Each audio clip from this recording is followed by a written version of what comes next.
अपना सामान बाजार समिति के बाहर नहीं बेच सकता है, उसको वहीं अपना सामान बेचना पड़ेगा। आज नरेंद्र मोदी की सरकार ने किसानों को मुक्त कर दिया कि आप जहां चाहें सामान बेच सकते हैं, हमको कोई बाध्य क्यों करेगा?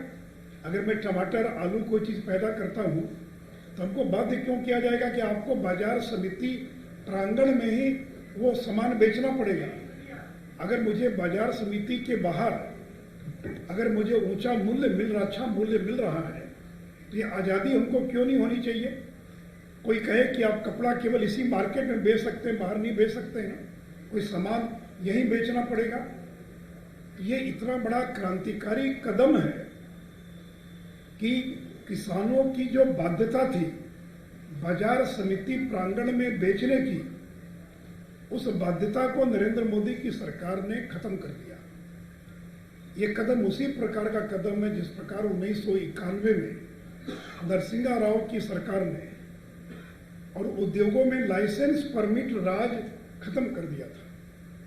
ये उसी प्रकार का क्रांतिकारी कदम है।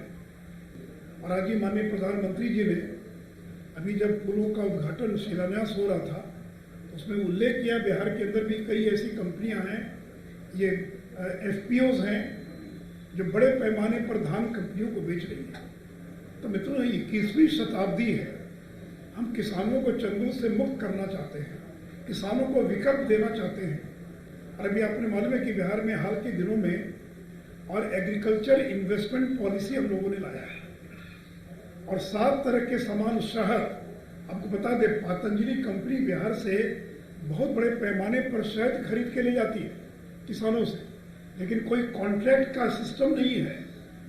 बिहार के अंदर सब्जी, फल, मक्का, मखाना, ऐसी चीज़ों के फूड प्रोसेसिंग के लिए पिछले दिनों हम लोगों ने एक पॉलिसी लाई है कि कोई 25 लाख रुपया कम से कम अगर पूंजी निवेश करेगा और मखाना और सब्जी और इन चीज़ों के टमाटो केचप बनाना है, कोई और प्रोसेसिंग की चीज़ बनाना है, तो उसको हम पूंजीगत अनुदान देंगे, हम कैपिटल सब्सिडी देंगे, ताकि बिहार के अंदर मखाना, लीची से लेकर शहद से जुड़े उद्योग जो हैं, आज बिहार में उद्योग नहीं है शहद, लीची और बाकी चीज़ों के, तो उद्योग लगाने वाले को अगर 1 करोड़ रुपया वो इन्वेस्ट करेगा तो उसको हम 15 लाख से लेकर 25 लाख रुपया सब्सिडी देंगे। अगर वो बैंक से लोन लेगा तो ब्याज पर भी 10% का अनुदान देंगे। और ये तब सफल होगा जब कॉन्ट्रैक्ट फार्मिंग होगी, लोग समझौता करेंगे किसानों से, ताकि कोई किसान को धोखा नहीं दे सके। तो इसलिए मित्रों, मैं नरेंद्र मोदी जी की सरकार को धन्यवाद देना चाहूँगा और विशेषकर बिहार के मुख्यमंत्री नीतीश जी को, जिन्होंने दूरदृष्टि से आज से 15 साल पहले बाजार यानी आज जिस कानून को शिथिल कर रही है भारत सरकार, उस कानून को 14 साल पहले बिहार के अंदर पूरी तरह से समाप्त करके किसानों को और शोषण से मुक्त कर दिया, बाजार समिति के चंगुल से मुक्त कर दिया।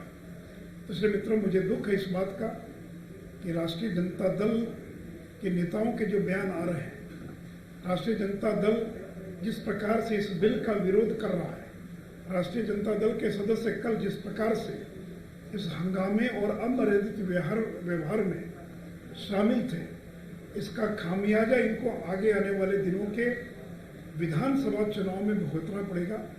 क्योंकि राष्ट्रीय जनता दल को किसानों से कभी दूर दूर तक कभी कोई मतलब नहीं रहा। और आज समय नहीं कि मैं आपके सामने इस बात को बताऊं कि हमारी सरकार ने किसानों के लिए क्या क्या काम किया है।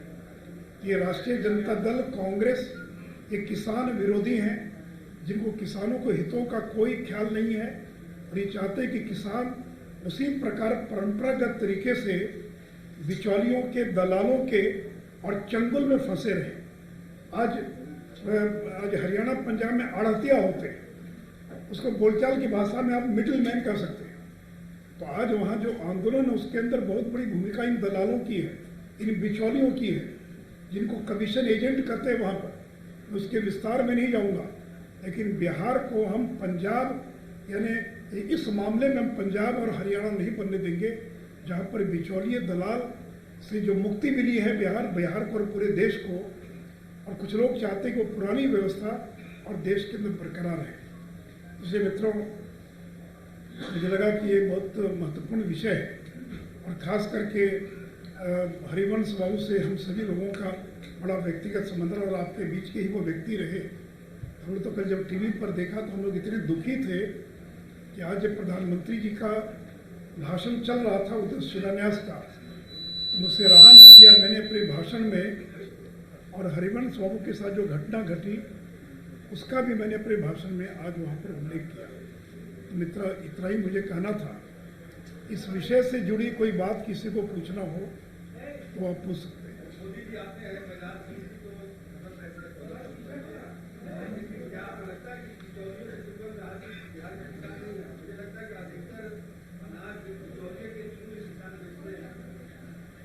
नहीं, देखिए, वो बिचौलिया या वो मिडिलमैन तो गांव में जाकर जो छोटे छोटे व्यापारी हैं, मुझे नहीं मालूम कि बिहार में बिचौलियों के माध्यम से बेचते हैं। देखिए, बिचौलिया मिडिलमैन तो कहीं भी हो सकता है, उसके माध्यम से उसका शोषण नहीं होना चाहिए। इसलिए यहाँ क्या है, छोटे जो दुकानदार हैं गांव देहात में, वो गांव में जाकर और किसानों से गेहूं धान की खरीद करते हैं, और फिर वो खरीद कर बड़े जो दुकानदार हैं, होलसेलर, उनको बेचते हैं। वो एक अलग व्यवस्था है। वहाँ पर एक ऑर्गेनाइज्ड तरीके से पूरी व्यवस्था काम करती है।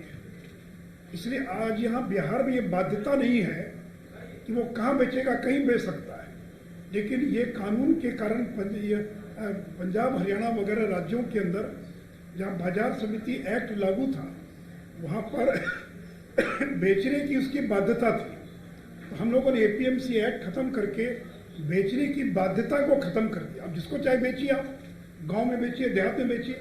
यह आवश्यक नहीं कि आपको पटना आकर या मुसल्लापुर में या मुजफ्फरपुर में मंडी में आकर बेचना पड़ेगा।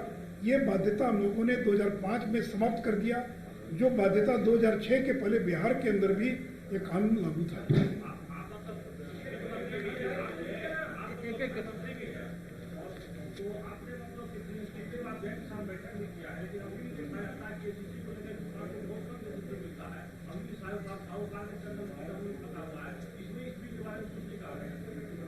वो बिल अलग है भैया, वो बिल का विषय अलग, आप दूसरी बात कर रहे हैं। उससे क्या संबंध, वो अलग चीज है ना। ये बिल तो केवल किसानों के उपज खरीद से जुड़ी हुई चीज है। हर बिल में ये पूरे किसानों की सारी समस्याओं का समाधान का बिल नहीं ना है। एक सीमित उद्देश्य को लेकर ये बिल है, किसानों की उपज के खरीद को लेकर ये बिल है।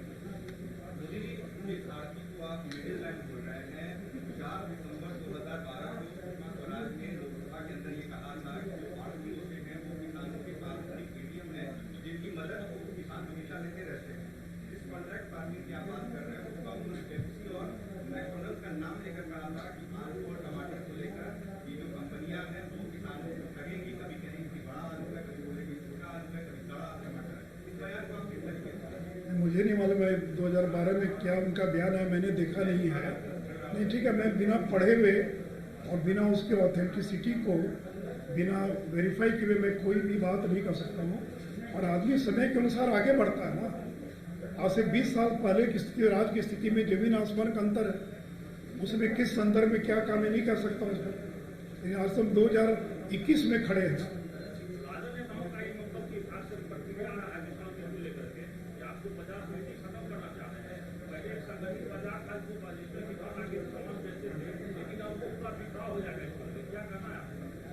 जो मुझे कहना था मैंने बहुत विस्तार से बता दिया है, उसी बात को दोहराऊं ये उचित नहीं होगा।